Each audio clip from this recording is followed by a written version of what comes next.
quest regarding the course of the world is meaningless. He says it's meaningless to ask why the world is here. He says, no question can be there regarding time, place, and cause of the origin of the world, for these themselves are part of the world. We're trying to understand that something that's out of the world with reference to something that's in the world. And since this is not conscious, and since it's an object in awareness, how is the object going to understand the subject, since the cause of the world is subtler than the effect? So the causation and time and space, these are, he also demolished them yesterday. Remember in that text, he demolished time, space, and causation by giving us these little prakriyas, these little teachings, these little logical sequence of logical thoughts that show that there is no time, there is no space, that there is no causation. You want to destroy that notion so we can get to how the world is created. You're going to see that in here. The world is not created the way we think it's created. It's created by ignorance. It's just a projection. That's all. So that's what he's saying here. So you cannot, he says, the question the question, time, space, and so forth, how that happened, seeks to have an explanation of the whole in terms of its part. This is just a tiny little fly speck in awareness, as you can see. This little penumbra of darkness here is just a tiny little fly speck in awareness. So how's this tiny little fly speck going to understand the whole thing, the whole picture? How is any idea that appears here going to do the job?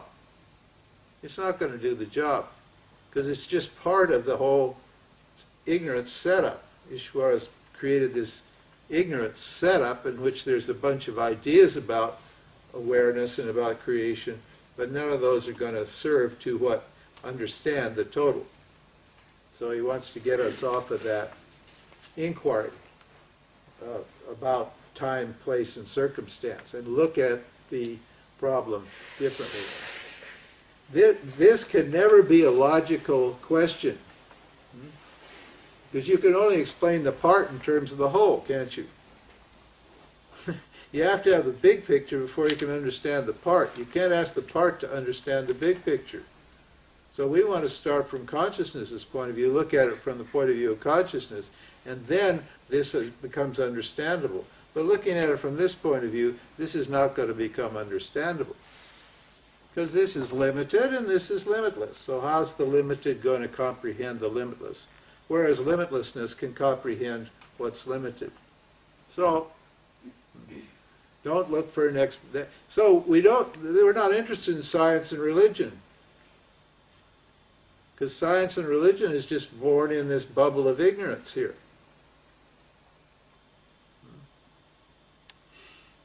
We're getting, I'm getting off topic. No, we're getting arguments from religious people and scientific people now, and they want us to prove that Vedanta is better.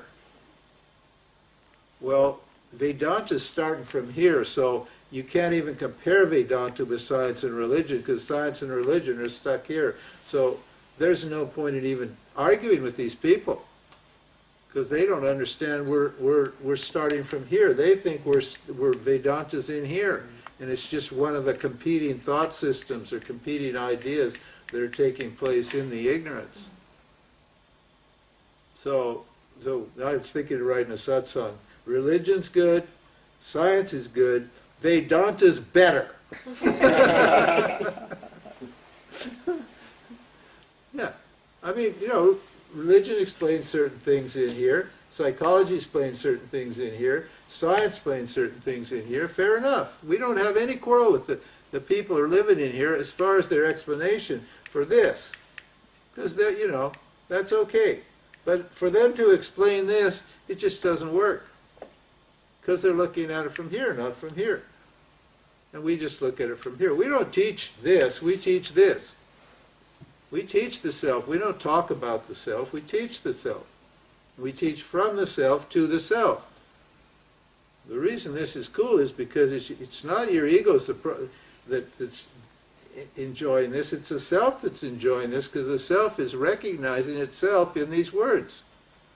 These words are revealing the self to itself. The hell with the ego. Who cares? Let it be. My ego's stupid. Yeah, I know that as well as anybody. I understand. It's fine. Science and religion don't have a self.